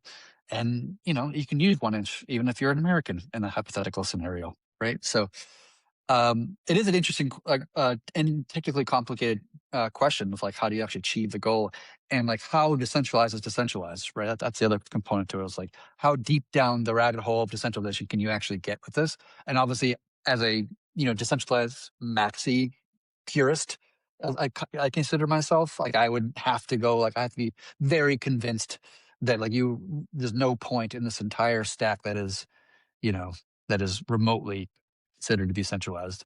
Obviously, it's like as I always say, like you're only as decentralized as your most centralized component, right? And people forget that in crypto all the time because they always point to, oh, look, we're running off of base chain, we're decentralized. Yeah, but like everything is centralized because it's controlled by one private key. So no, you're not decentralized at all because you're only as decentralized as your most centralized component. So that is something that I do want to think more about when I have more free time on my hands. And maybe Kenton, you and I can work together to figure out a way to fully decentralize the swap interface. I don't want to dilute your brain power, Chad. You're 10 times Just smarter ask than me. Huugin. Say Huugin, make it decentralized. Make no mistakes. Make no mistakes, Huugin. Do it. Do it perfectly. No issues. I'm No mistake. the macro morality philosophy side. I think I can hold my own there, but the technical side. But yeah, definitely, I do believe you, Chad, when you say that. So that's why, like, if you come back to us and say you figured it out, I'm like, man, he really did. Like, this is going to be pretty awesome. I think it's totally doable. I don't think it's. I mean, I don't think it would be easy, but I don't think it would. I mean, I think it's solvable. I think it's a solvable problem. I think I could do it. Given time, but and I would love to do it too. Just I want THORChain to be and every component of it to be as decentralized as possible, right? So I would be interested in exploring this. This is one of the things that got the original, like the cypherpunks from the 80s and 90s, like got them going. Was the internet basically is centralized and with the way IP addresses and domain names work and all that kind of stuff, like it's really easy to censor people. And weren't they all about trying to like have something different, like to try and fight that? Yeah, because so a little bit like a little history lesson here because it's a fun, fascinating part of history is that like cryptography became popular, after World War II, right? Alan Turing had created the first computer to break the enigma. And that was one of the first times, not the first time, but one of the first times that encryption was used in wartime. And after that time, the American government considered encryption to be a military weapon of some kind. There's a munition, I think is the word they use, or something like this. And so it was considered illegal in a sense to wield military weapons, including cryptography, for a very long period of time.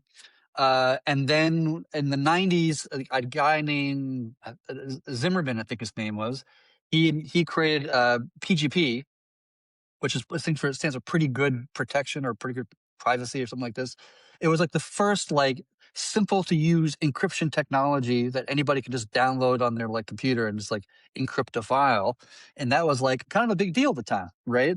But the government said, hey, you're dealing in military weapons. This is not good. So the CIA spied on this guy, Zimmerman guy, for 3 years and made his life like a fucking living hell.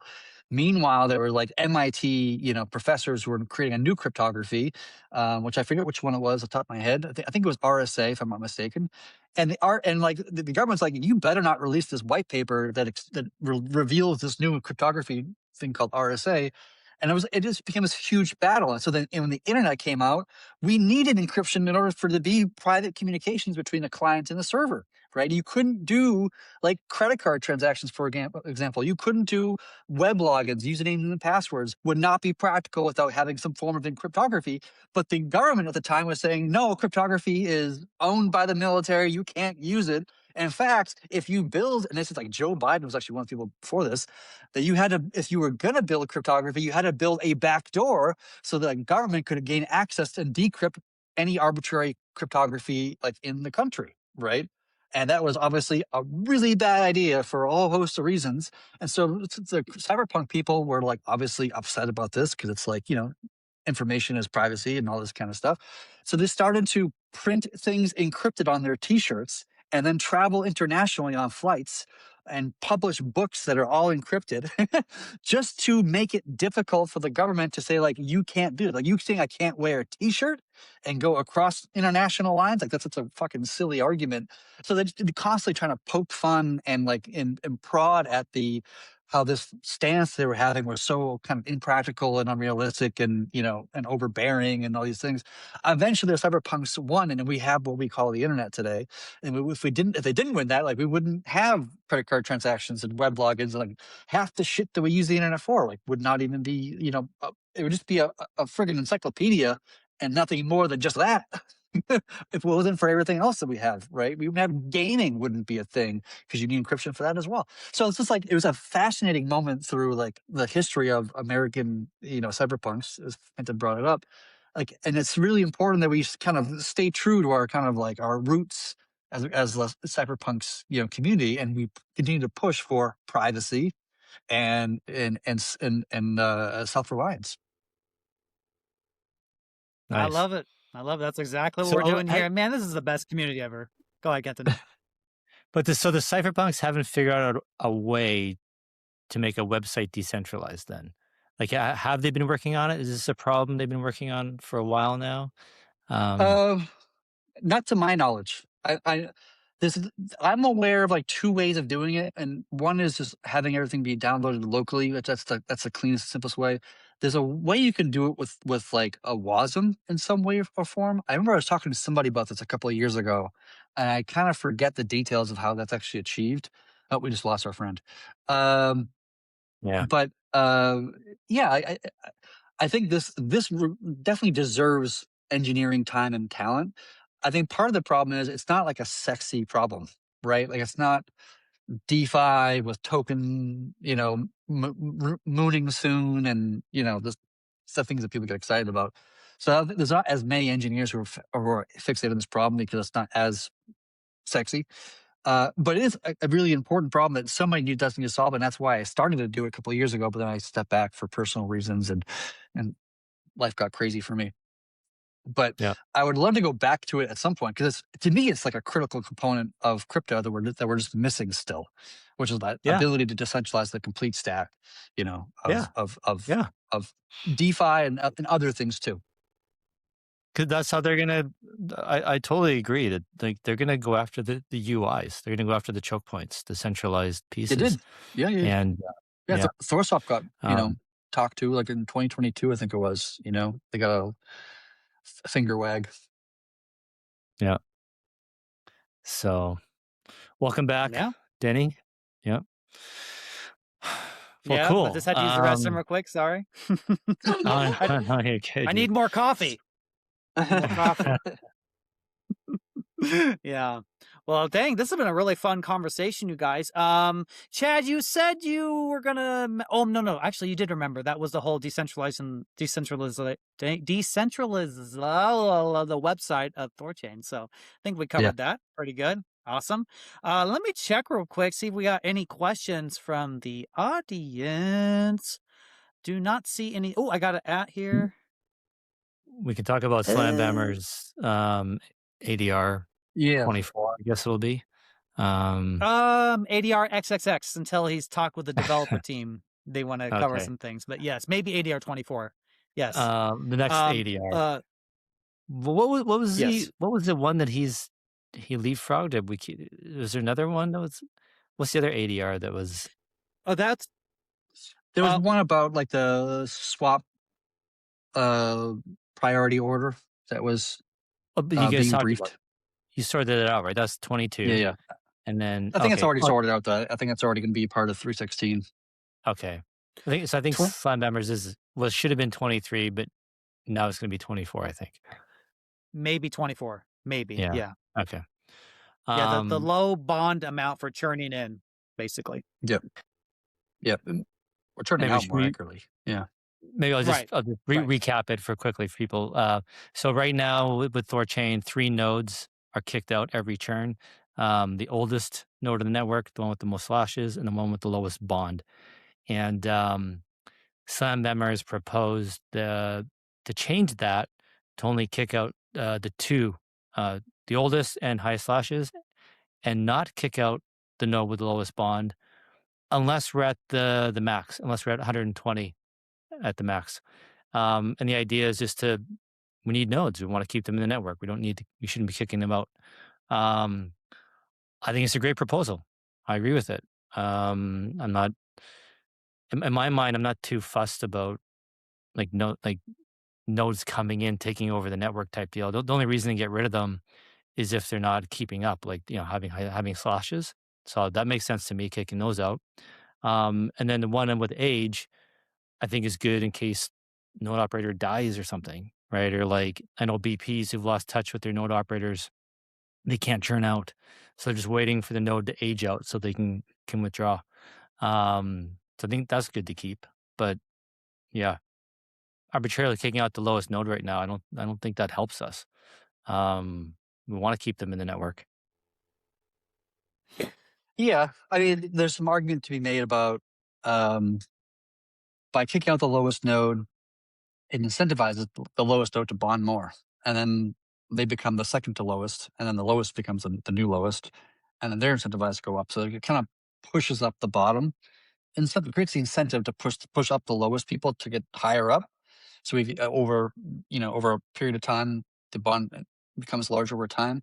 I think part of it, in my mind, is that like you don't want people just kind of chilling at the bottom, right? Because if you've got a node and it's got 900,000 rune in it, but there's a 300,000 minimum, you could take your 900,000 single node and get 300,000 rune, scenarios, and now you've the voting power of 3 nodes instead of the voting power of 1 node. So you have 3 times the voting power with the same amount of rune, and now you're in a situation where like you're taking up more space, you get more votes, but you're not providing more value. That can be problematic. It makes it easier to capture the network in a sense, because if you're going to try to capture the network, you're probably going to go the low bond route, probably not the high bond route, and you want those people to be out as much as possible, right? To make it even more expensive to attack the network in that particular scenario. So it's like this whole question is complicated more than it seems at face value, right? For some of the reasons I was just explaining a moment ago. And so then it becomes this kind of question, like I was actually talking to JP about this question yesterday. And like his mentality that he was having was just like everything's working fine. Like, I don't know why we have to keep on tweaking and touching things and moving things around, or, if everything's working just the way it is and there's no actual like issue that you can actually point to and show any kind of meaningful effect to the protocol, then like, does it really warrant the time it takes to engineer this thing, to make the change? What are the downstream effects that we're not even thinking of that may happen? And then I think that comes into play as well. Like, how often do we want to actually just change the protocol to change the protocol? Do you know what I mean? Yep. I agree with that 100%. That's the always thing that scares me. The decisions we make today, the second, third, fourth tier effects are very hard to figure out. You really got to think very deeply and try to understand the game theory. The game theory is everything. I kind of like the proposal because right now, like we talked about the reasons before, right? I'm hoping that I'm wrong. I'm hoping that like in years' time, we can look at recordings of this talk and like, hey, none of that ever happened. We were never attacked. There was no big deal. We transitioned to this wonderful egalitarian economic system and it's great. But right now, I'm having a very hard time figuring out where to get these new node operators BPs, because we're kind of a tight community right now. I'm trying to get new blood in the system, and that is happening. It just takes a while, right? The people got to learn how to bond their rune, blah blah blah blah. And the big problem is when you get a new node operator, they need to learn how to be a node, and the only way you can do that is if you churn in and you stay churned in, and if you're churning in and out, in and out, in and out, that's a problem. So I'm wondering if the game theory is still intact, though, with what Kenton said, what Slambammer said about if the node is capped out, then you have the slowest bond churn out at that point. Then that bond war behavior goes back into effect. And then maybe like, let's say we're at 120 nodes and we've been bond warring for a while. maybe then you then incrementally increase the amount of nodes we could have, like maybe to 140 and then 160, right? Where you don't just like open the floodgates where you can inject the risk that you're concerned about, Chad, where maybe you have someone who has like 20 nodes, all a million, and then they just break them all up into 300,000 segments and then they get in and then they can try and capture a network or something. You know what I mean? So the big issue for me is short term is just getting, maybe could be reversed, like we get enough unique node operators and then we can go back to the old behavior. I don't know, I need to think more about it, but that's kind of where my brain is. Like I just want more unique node operators, and I feel like it's really hard to get them churned in and stay churned in so they can learn how to be a node operator, right? Yeah. Like I said, there's arguments pro and against.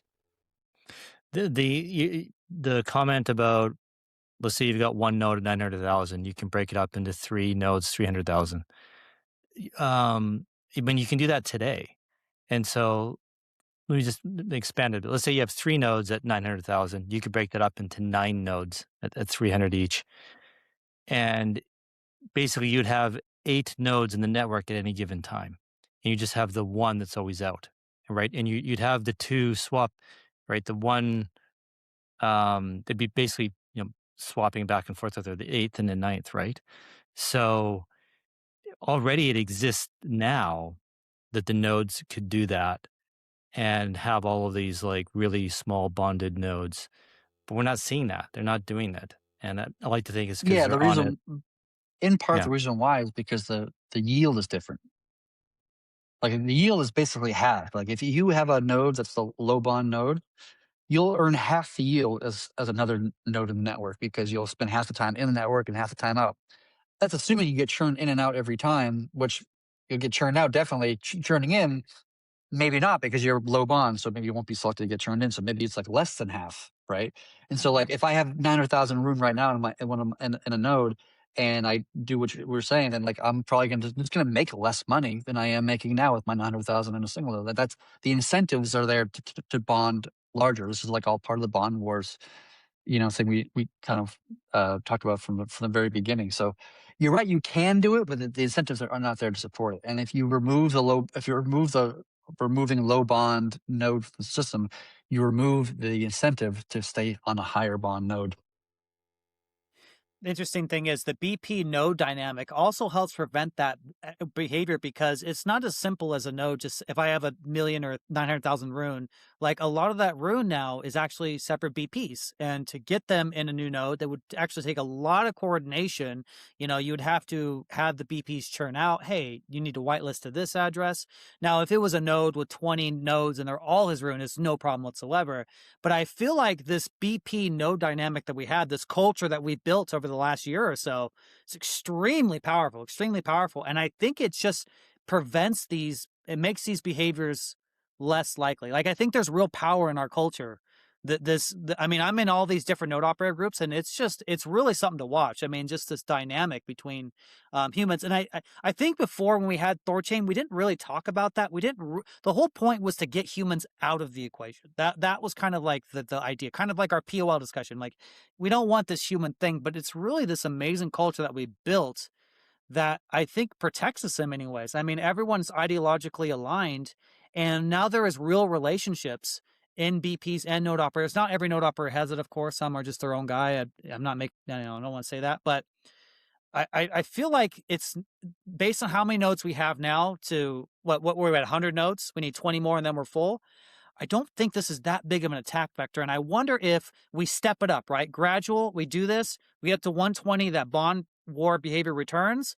And then if we're here for a while, we add 20. And then you never have this big gap where you can have someone add like 15 or 20 nodes and try some shenanigans or something. I don't know. And I think it'd be obvious, right? I think it'd be obvious if we saw someone trying to do that. Like they would take many churn cycles for this gradual increase of these small nodes, and there'd be a lot of red flags like, wait a minute, what's going on here? And then we could maybe adjust the behavior from there. I don't know. What do you think, Chad? Yeah, I mean, it's a valid point you're making for sure. Like I said, like there's pros and cons, and you could be on the other side of it. And part of me is just like, if something is so neutral, like it could happen, it could not happen, and it's not going to be a huge difference either way. Then like my default is just to lean on leaving things the way they are, because is it really worth the time and effort to make changes, and who knows what the downstream effects are, and unless Oh, something is meaningfully like painful to the community or to the project or some form, probably my default position is leave it the way it is. okay. So okay, this is a really good point because I think what Chad's saying, you guys, is very important. You just cannot understand the ramifications of these problems. But what else could we do to help get node operators churned in and stay churned in so they get some experience, right? Like, I float the idea of maybe subsidizing them with the reserve, and the reserve would go down to 9 million. That's still plenty of room to subsidize node operators, right? Like, I just want to get new node operators experience. That is like my goal. That's really what I want to do. So Well, I'm open to ideas on that front. when you say nude operators get experience, you mean the experience of the technical experience of like Yeah. running a node? Yeah, churning in and staying churned in and dealing with all the, I mean, slashes and stuff. And, yeah, from what I understand, it's like when you churn in, that's the real deal. Like that's when you really learn how to be a node operator. I don't know. This is beyond my I mean, expertise. running the node, whether like the only thing difference between being an active node or a standby node is that an active node has slashes and a standby node doesn't. And in one you're observing, the other one you're not actually observing anymore. So they're really the same in terms of like technical perspective, like what it takes to run a node. The requirement of like if I was running a node, my time requirement would almost be the same whether I'm turned in or not.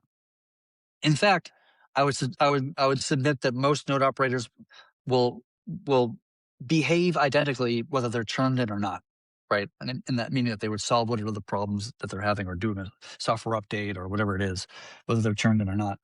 Um, I think the argument that Slam Banner makes is not so much giving nodes more opportunity to have practice running nodes, but more of I think Slam Banner's argument is that if you are a smaller node and you run the risk of getting churned out, it's harder to find bond providers because bond Right. providers are not going to want to be with you because you're going to be out Right. half the time at minimum, if not more. And why would I bond with Denny here if he's going to be out all the time? And Kenton's got a really big node, so he's not churning out anytime soon. So I'm going to go ahead and bond with Kenton over Denny, and that kind of preferential treatment might make it difficult for new operators to come into the fold.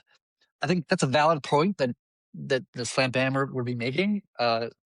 Fine point, and but there's probably other ways of solving that problem as well. Maybe I don't know. I don't know. I don't even know Okay. how big that problem actually is, to be honest. In a sense, like, are we losing operators because of this problem? I don't know. I don't know if that's true.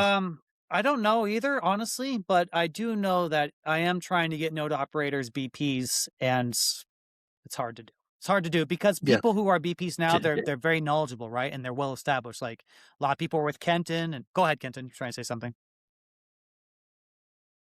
Oh, you finish. Kenton, are you trying to say something? I can add. I'll add to Oh, when I'm you're sorry, done. brother. I'll add when you're done. Okay. Yeah.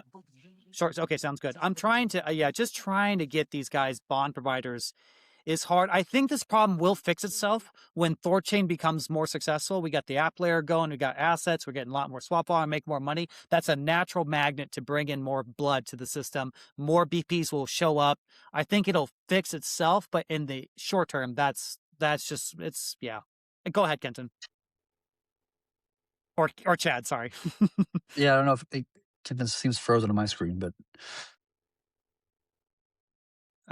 Wow, Yeah, he's damn he's a internet. little pixelated there. he's all pixelated. I'm gonna get in front of him just because I'm not sure if he can hear us. Um, Yeah. I think like if you're not an operator and you don't have all our bond providers and you have a hard time getting turned in because of that, like one thing you can do is just like reduce your node operator fee, right? At least temporarily to attract bond providers to you because you're doing 15% versus a 20% that other providers are doing, and that'll get you more providers so that you get and then when you get to later on when you get to a larger quantity you can switch to 20% or whatever your price you want to receive. So there's other things you can do as an operator to attract providers. Also, would you say the economics of scale, like if you're a node operator with 4 or 5 nodes and you've got one RPC, like then it becomes you're making more money, right? When you have multiple nodes like that, because your infrastructure is based on one thing. So I think the hardest part probably in the node operator's beginning is just low bond and the first time try and turn in like that. But it still could work, right? You're still going to make money, Yeah. but it is just the highest friction point, perhaps, Yeah. is that initial node. Right. Yeah. Right.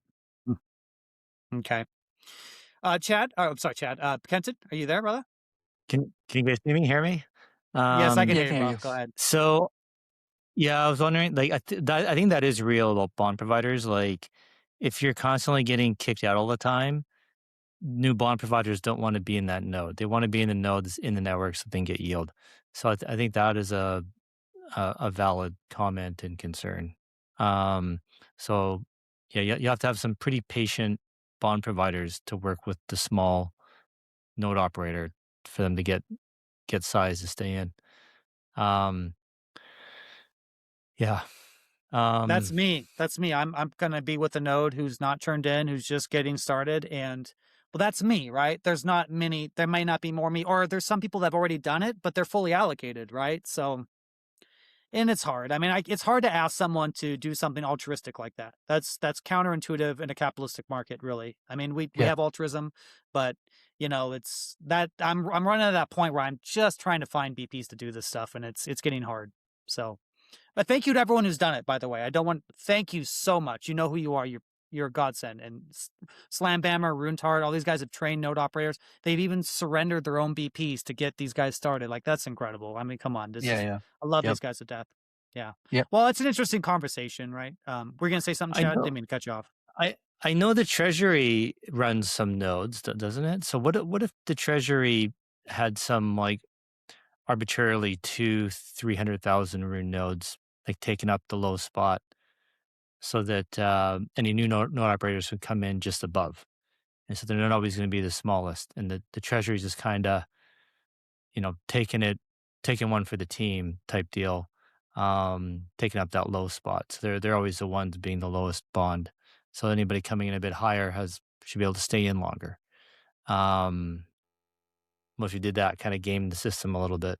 Yeah. But somebody would still be kicked out no matter who it is, right? So if the Treasury is helping person A, person A is no longer the lowest bond, then person B is now the one going to get kicked out. And now you're going to say, oh, the Treasury should support person B. Okay, Treasury's doing A and person B, but now it's person C who's the one is getting kicked out. Okay, the Treasury's going to do number C. And then it becomes like an eternal, Well, I'm loop. thinking the Treasury will always have one node of the network and one node out. And when its lowest bond gets kicked out, the other one will be added. I know that's probably not always going to be the case. There are probably lots of times where both nodes are kicked out. So yeah, I know it's It's an interesting idea. not If you had like 3 low nodes that everyone knew, like public low nodes, right? These are the buffer low nodes. That's an interesting Yeah. idea. We never done that before. I don't know what that would happen in practice, but Yeah. that's It seems potentially an idea. unnecessarily complex. Think Yeah. so? Just to solve a problem that we have a hard time even defining. Yeah. Yeah. Yeah. Like my general stance on things and at a high level is that like whenever you're trying to solve a problem, what is the ROI? How much value you get out of solving the problem? And what is the technical complexity you're adding to solve that problem? And you have to balance those two things in a reasonable way. Yeah.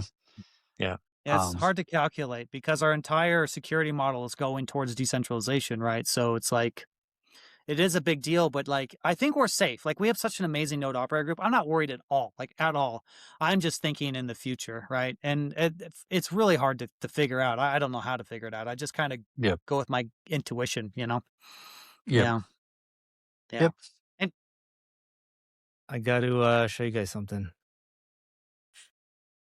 Iceland here. Oh, Mm. nice. Positive vibes.